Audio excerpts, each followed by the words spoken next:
Impressionante ver pessoas que são acusadas exatamente da mesma forma acharem tais acusações procedentes neste caso.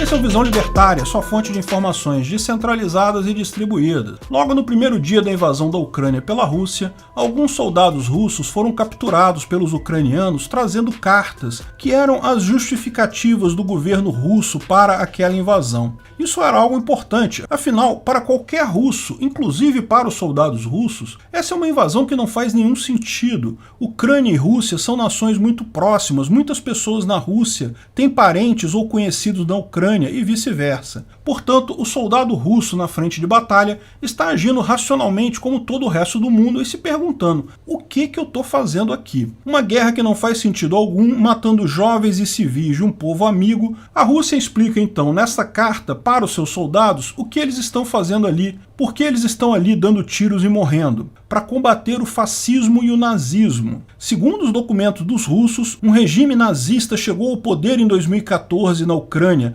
através de um golpe e está implantando a ideologia da Alemanha nazista na Ucrânia. Sim, Zelensky, um presidente judeu que venceu eleições democráticas muito mais livres e limpas do que na Rússia, cuja única plataforma é o desenvolvimento econômico e integração com a Europa, sem absolutamente nenhuma política racial ou pretensão expansionista, está sendo acusado de nazismo. Essa explicação totalmente sem lógica, porém, é absolutamente comum, e muitos de vocês, libertários, conservadores, religiosos, já viram ela direcionada contra vocês mesmos. Sim, todo mundo sabe que a esquerda adora acusar os outros de ser nazista, de ser fascista, mesmo que não exista lógica alguma nessa acusação, não importa. Se você não é da extrema esquerda, se você é contra o socialismo, você é nazista, ponto final. Não importa o quanto as ações expansionistas, imperialistas da Rússia se pareçam muito mais ao fascismo original do que à calma democracia ucraniana. E lógico, essa acusação é embasada, entre aspas, pelas mesmas técnicas que vemos a esquerda brasileira usar contra nós mesmos esse tempo todo. A bandeira de Gadsden sempre simbolizou a liberdade de governos tirânicos, a descentralização do poder e até o anarcocapitalismo. Nada poderia ser mais distante do nazismo e do fascismo. No entanto, o que dizem os socialistas? Existem grupos fascistas que usam essa bandeira.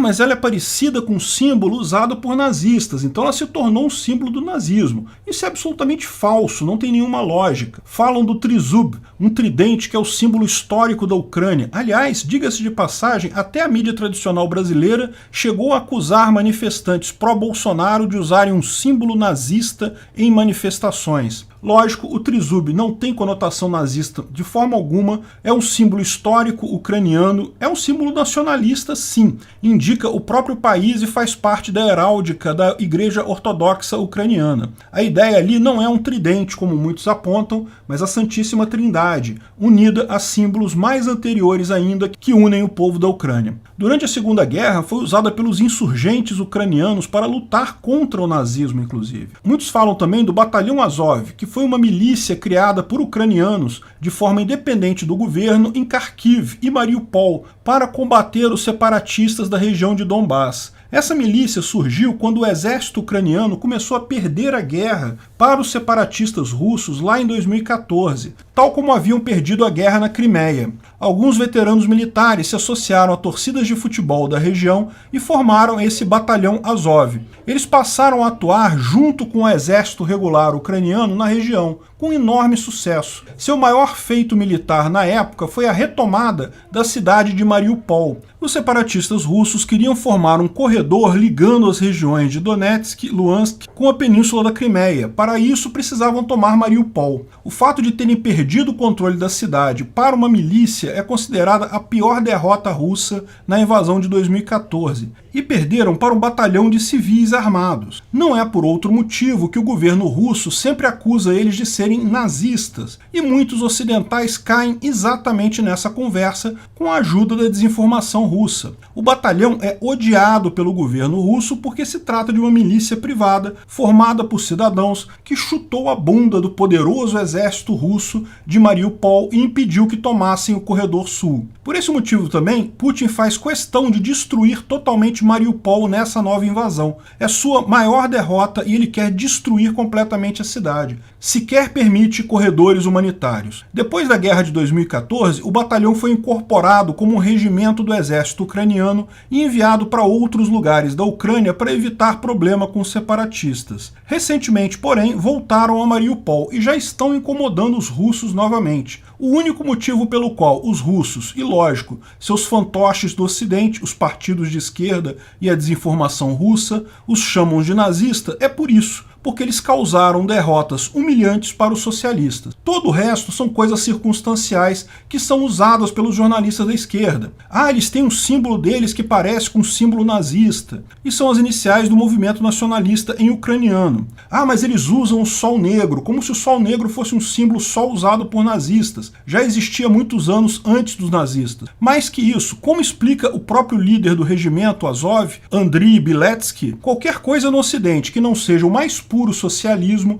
qualquer movimento mais conservador ou nacionalista já é taxado de nazismo. Ele falou: não somos nazistas, mas não nos importamos como as pessoas nos chamam. E você que é libertário da direita sabe que a esquerda funciona assim. Quem não lembra das suásticas pintadas em um monte de lugar por aqui no Brasil na eleição de 2018? Qualquer um que não seja da extrema esquerda é considerado nazista pela esquerda. Não caiam nessa conversa. Os russos acusaram eles de terem preconceito contra falantes russos e torturar e matar russos. Mas a língua franca do batalhão Azov é o russo. Todo o leste da Ucrânia fala russo, e o batalhão surgiu no leste da Ucrânia, entre falantes de russo. Além disso, tem vários russos no batalhão, ou seja, isso é totalmente falso. Eles se ressentem dos supostos separatistas, que na verdade, segundo eles, são agentes do exército russo infiltrados, querendo dominar território da Ucrânia. Eles não atacam civis russos, atacam apenas militares russos. Ah, e diga-se de passagem, existe todo um pelotão de judeus no movimento, que usa uma bandeira vermelha e preta com a estrela de Davi.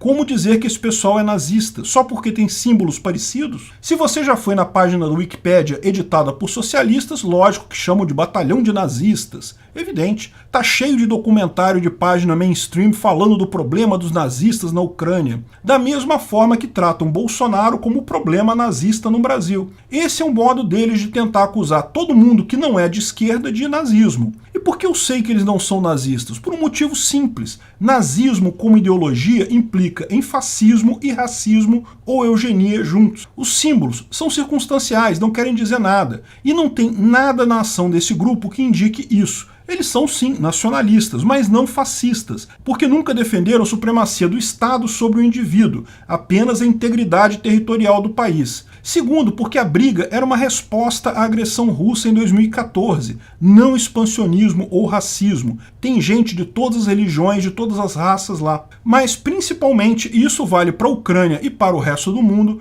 o nazismo é uma ideologia morta, com exceção de pouquíssimos idiotas que têm muito mais vontade de aparecer do que qualquer outra coisa, ninguém leva a sério tal ideologia. A visão de pureza racial, de eugenia, de destino histórico expansionista que marcaram esse movimento não são mais levados a sério em nenhum grupo significativo. De fato, os regimes socialistas atuais são aqueles que chegam mais próximos dessa ideologia, como, por exemplo, a visão da Rússia expansionista de Putin, que, embora não tenha uma visão eugênica, certamente tem a visão do destino histórico de um povo, do expansionismo, o eurasianismo, como explicamos no vídeo Eurasianismo, a macabra inspiração do guru de Putin. E como a própria iniciação de violência contra a Ucrânia mostra. Russos estão desesperados em sua busca por justificativa para sua violência. Eles achavam que dominavam a desinformação na internet, e isso é um erro. Eles são fortes sim. Pegaram muita gente aqui no Brasil, é só ver, tá cheio de socialista por aí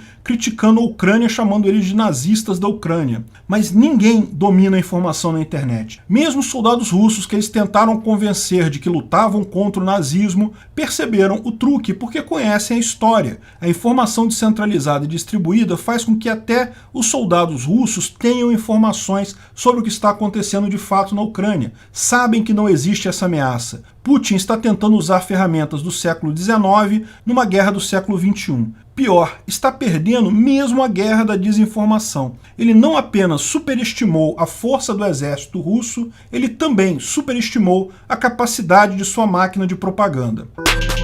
Obrigado por sua audiência. Esse vídeo foi um oferecimento de armataweb.com. cloud e serviços de data center. 100% de compromisso com a satisfação e privacidade dos clientes. Aceitamos Bitcoin. Veja o link na descrição do vídeo. Se você gostou desse vídeo, clique no like e compartilhe ele em suas redes sociais. Se inscreva no canal para nos ajudar, clicando no botão vermelho abaixo. Se quiser ser avisado de novos vídeos, clique no sininho ao lado. Se você quiser comprar camisas e outros itens do Visão Libertária, veja nossos itens no site Pimenta no Café, pimentanocafé.com.br/Visão Libertária, tudo junto sem acento, ou clique no link da descrição. Até a próxima!